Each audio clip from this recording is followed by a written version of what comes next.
अच्छा दोस्तों,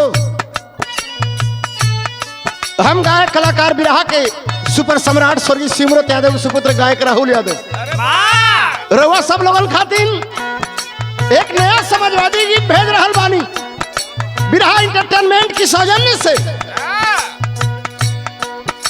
और प्यार दुलार आशीर्वाद नहीं देख रहे हैं दशा हिंदुस्तान की, प्रदेश की गरीब जनता मारी जा रही है। हाई कोर्ट, सुप्रीम कोर्ट सबको सब फेवर में हो गए हैं। बाहर दशा, बाहर सरकार, लेकिन मैं बताने जा रहा हूं कि अब 22 में एक धर्म युद्ध होगा। मैं अपने गीत के माध्यम से बताना चाहता हूं, गौर कीजिएगा।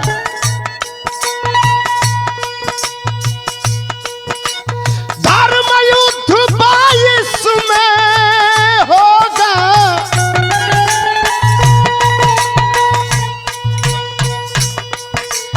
धर्म युद्ध 22 में होगा, धर्म युद्ध 22 में होगा।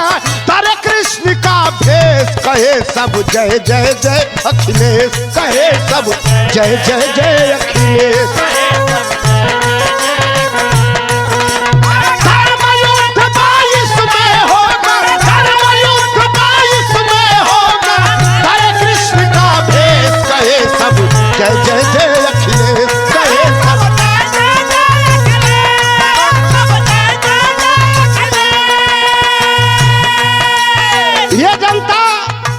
ये जनता भाप गई है तुम्हारी इस चतुराई को, संभल जाओ, वरना ये जनता जिसको बनाती है उसको बिगाड़ती भी है।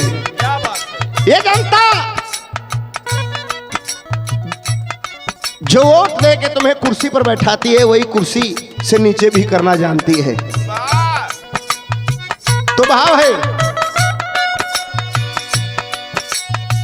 भाप गई सब चतुराई को, जनता की तैयारी है।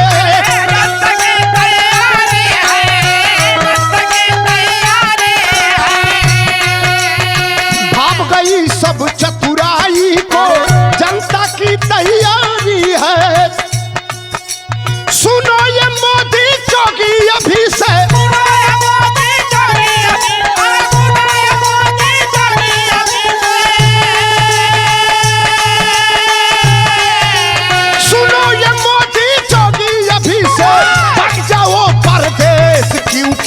आएंगे अखिलेश।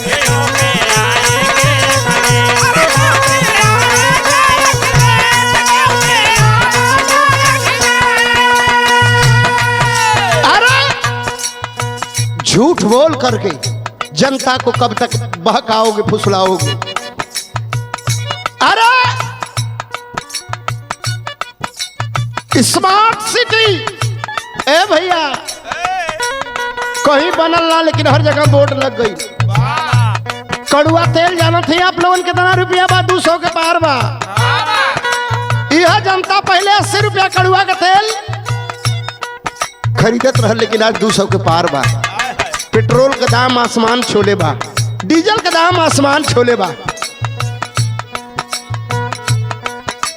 और साथियों मैं बता देना चाहता हूं, कोई भाई भी अगर पेट्रोल पंप पे जाता है, अपने बाइक या गाड़ी में अगर पेट्रोल डलवाता है, डालने के बाद पैसा जब देता है, तो मेरा दावा है कि जरूर 2 शब्द कहता होगा, और कहता भी है। क्या कहता है? भाव है,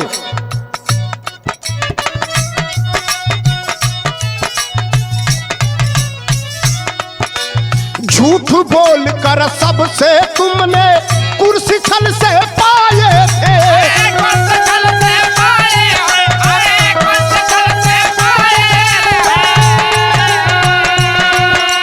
नौजवान और किसान को भी दिल में स्वप्न दिखाए थे।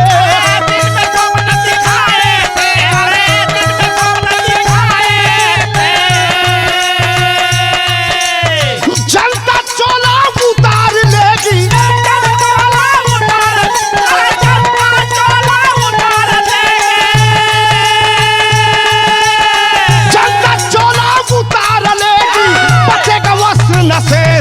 कहे सब जय जय जय अखिलेश, कहे सब जय जय जय अखिलेश।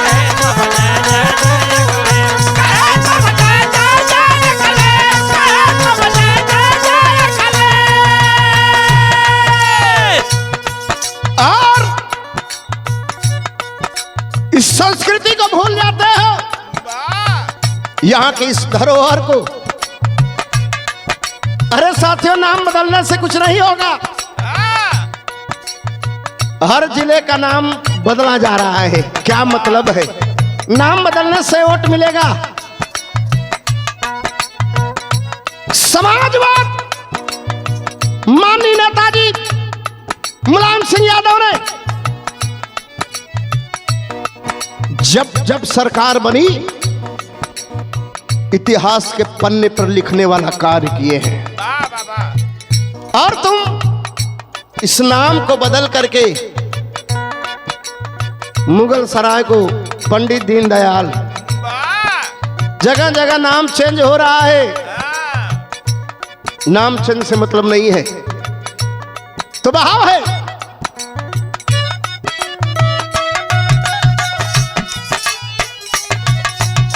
इस भारत की संस्कृति है, यहाँ हर जात, हर धर्म, हर कौम के लोग रहते हैं।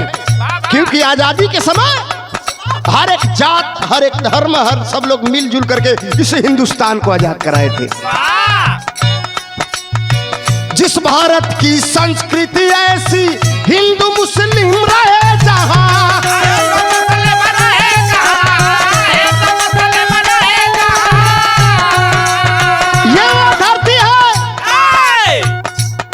अब्दुल हमीद की धरती है।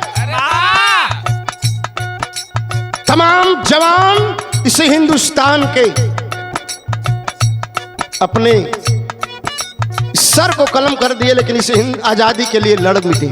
और आज तुम बंटवारा कर रहे हो जात का परिवर्तन में, ये हिंदू है घिरे, मुसलमान है घिरा करेंगे। ऐसे राजनीति नहीं होती, गंदी राजनीति, लाशों पर राजनीति करने वाला है। अगर हिम्मत है तो पुलवामा अटैक का पर्दाफाश कर दो। हर एक का सीबीआई जांच लग जात बा, लेकिन पुलवामा का कोनो सीबीआई जांच ना लगा। तो बहाव है।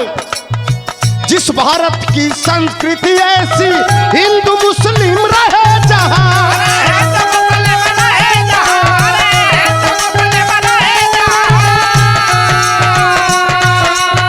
हामिद अब्दुल कलाम जैसे हुए फिर विद्वान जहां,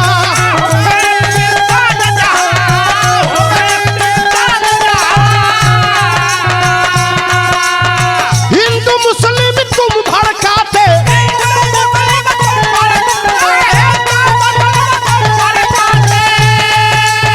हिंदू मुस्लिम तुम भड़काते, जान चुका है देश। कहे सब जय जय जय अखिलेश, कहे सब जय जय जय अखिलेश, कहे सब जय जय जय अखिलेश, कहे सब जय जय जय।